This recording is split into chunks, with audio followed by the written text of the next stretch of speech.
ظهرت شيماء سعيد زوجة إسماعيل الليثي بجانب شقيقتها في المستشفى وهي منهارة من البكاء حزنا على وضع زوجها الصحي الذي يمر بأزمة حرجة. ويذكر أن الفنان إسماعيل الليثي كان قد تعرض لحادث سير خطير أثناء عودته من إحياء حفل غنائي، ما أسفر عن إصابته بعدة إصابات بالغة نقل على أثرها إلى المستشفى لتلقي الإسعافات والعلاج اللازم قبل أن تتدهور حالته لاحقا.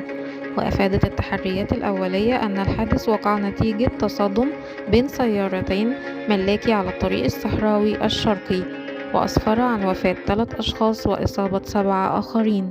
وتم نقل جميع المصابين إلى المستشفى لتلقي العلاج، وتراوحت إصاباتهم بين كسور وصدمات وكدمات متفاوتة الخطورة.